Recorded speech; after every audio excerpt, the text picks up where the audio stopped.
Allez, c'est parti. On poursuit avec notre casquette de développeur back-end et cette fois on va faire toute la logique PHP comme on avait fait pour l'insertion, c'est-à-dire que là l'idée ça va être d'instancier Bank Manager et d'invoquer la méthode read transaction de manière à pouvoir ensuite envoyer du JSON. Ici ce sera un tableau de toutes nos transactions et du coup après on reprendra notre casquette de développeur front pour faire un fetch en JavaScript de manière à pouvoir récupérer justement ces datas et les afficher dans notre tableau HTML. Bon, tout un programme. Donc là déjà on va faire comme on avait fait précédemment, c'est-à-dire qu'on va aller dans le dossier média, dans le sous-dossier PHP. Là on avait créé transaction create.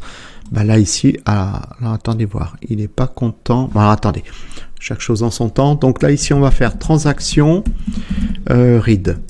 Voilà, .php. Maintenant on va pouvoir voir pourquoi lui il m'envoie une alerte banque. Oui, j'ai compris. Alors on va aller voir. Ça c'est la classe d'entité banque. Elle est là, la classe d'entité banque. Donc nous on avait rajouté ça. D'accord, objet de type catégorie, enfin de banque catégorie et banque type, mais ici dans le constructeur, le problème c'est qu'on leur a pas donné de valeur par défaut. Donc il aurait peut-être été mieux que je lui donne une valeur par défaut. Donc catégorie s'il n'est pas là, il vaut nul. Si type n'est pas là, ça vaut nul. Voilà. A priori, je pense que quand je vais le voir, voilà, il est content. Il n'y a pas de problème. Sinon ici, on aurait été obligé de rajouter deux paramètres nuls en fait. Bon, c'est pour m'éviter de le faire. Ok, ça c'est vu. Donc là ici, banque, on n'en a plus besoin. Ok, donc maintenant on va s'occuper de transaction read. Alors ça va quand même ressembler un peu à transaction create. Donc un peu de copier-coller de temps en temps fait pas de mal.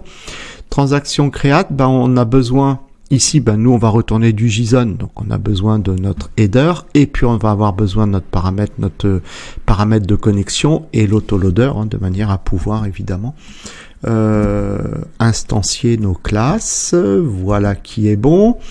Qu'est-ce qu'on va faire d'autre?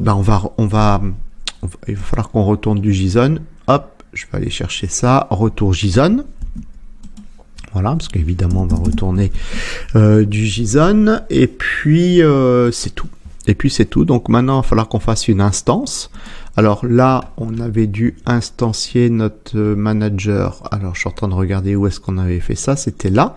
Manager égale new bank manager. C'est parfait. On va récupérer ça.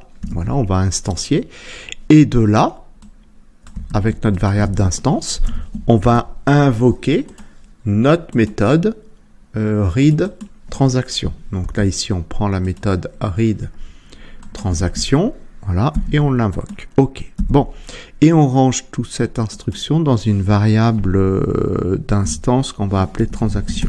Parce que là je vais mettre un S, on reçoit toutes les transactions qu'il y a. Ça nous retourne un tableau. Alors petite parenthèse quand même avant. Ici, voilà. Si on invoque la méthode comme ça, on n'a pas de problème. Vous voyez, lui, il me dit rien. Pourquoi? Parce que la limite, on a mis une valeur par défaut dedans, contrairement à ce que j'avais fait tout à l'heure pour les catégories et les types. Donc là, ici, si je lui envoie rien, il me dit, ok, ça vaut 10. Donc du coup, on peut profiter ici dans notre logique de définir une limite. Pourquoi pas? Voilà. Je vais mettre définir une limite. Pour le cas où, alors j'ai écrit à l'envers, définir une limite, voilà, pour le cas où, donc là ici on peut faire un dollar limite égale, par exemple 50, voilà, donc ce qui veut dire que ici on accepterait d'avoir les 50 dernières transactions, et on l'envoie en paramètre ici à read transaction. Bon, rien de bien exceptionnel là-dessus. Bon, maintenant il va falloir qu'on capte le retour de l'invocation de notre méthode transaction read transaction. Donc elle, je rappelle que la méthode read transaction, donc c'est un petit peu complexe, on avait fait ça la dernière fois. Qu'est-ce qu'elle nous retourne? Elle nous retourne un tableau, d'accord? Et elle nous retourne un tableau, et tout ça, ça provient d'où? Ça provient de la classe d'entité banque. Donc elle va nous retourner un tableau qui va contenir pour chaque transaction l'identifiant de la transaction, la date de la transaction, le montant, la cat ID, le type ID, la catégorie et le type de transaction. Donc du coup, nous, il va falloir qu'on capte ça. Pour le capter, on va juste parcourir le tableau qui nous a été envoyé. Donc pour parcourir un tableau, c'est bien d'utiliser une boucle for each. C'est plutôt adapté à ça. Ok. Donc là, ici, qu'est-ce qu'on va dire pour chaque transaction? As $T par exemple. Voilà. Donc $T représente chacune des transactions. Donc là, on va retourner un tableau. $data égale, voilà, un tableau. Ce que l'on peut faire également, parce que là du coup c'est notre JSON qui va nous retourner ça, nous on va faire un écho JSON en code et on va encoder $data. Voilà, donc ça c'est ça qu'on va après traiter nous en JavaScript. Ce qu'on peut faire éventuellement, c'est de déclarer $data pour le cas où il y a un souci, qu'on n'ait rien du tout, comme ça au moins on ne crée pas d'erreur. Voilà. Pas obligé de faire ça, mais ça peut être intéressant pour le cas où ici il y a quelque chose qui ne va pas, au moins on envoie un tableau des vides, mais on l'envoie. Alors, maintenant qu'est-ce qu'on va faire dans le tableau que nous on va parcourir? Ici on va parcourir toutes les clés. Et on va les créer. Donc on a une clé, c'est ID, date, amount, cat ID, type, catégorie, type. Voilà, ça, enfin j'ai dit type, c'est type ID. Ça fait 7 clés. 7. Donc la première c'est ID. Voilà. Et sa valeur c'est quoi? $T. Et on va aller chercher quoi? Il me faut la valeur de l'identifiant. Il est où? Là-dedans, dans la classe d'entité, c'est pour ça qu'on avait mis en place des getters. Il est là. GetID, c'est lui qui nous retourne l'idée. Voilà, tout simplement.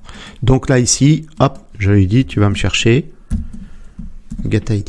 Ok, donc j'ai dit, il en faut 7. 1, 2, 3, 4, 5, 6, 7. Ok, c'est parti. L'autre, la suivante. Pardon, je vais plutôt me mettre ici, je vais respecter l'ordre. Date. Donc là, ici, on va créer une clé date et on va retourner quoi? Get date. Après, on continue, on a une clé amount, le montant. Et là, on va retourner get amount. Amount, le montant. Ensuite, on a quoi? Cat ID. Donc là, on va retourner get cat ID. Cat ID. Attention. Bien écrire les getters, sinon ça va faire des problèmes. Type ID, voilà. Ok, donc là ici, get type ID. Après j'ai la catégorie, et là on va y chercher get catégorie puisqu'on l'a créé justement dans la classe d'entité banque. Voilà, on y accède, il n'y a pas de souci. Et pareil pour type, get type. Voilà, donc nous comme ça, on pourra tout mettre dans le tableau. Voilà, on va pas écrire des idées, on va pas écrire ID1 pour la catégorie, ID1 pour le type, ça veut strictement rien dire. On va écrire le nom de la catégorie, le nom du type. Donc ce qui nous permet maintenant de pouvoir tout capter. Normalement, si on s'est pas planté, je vais faire CTRL-S.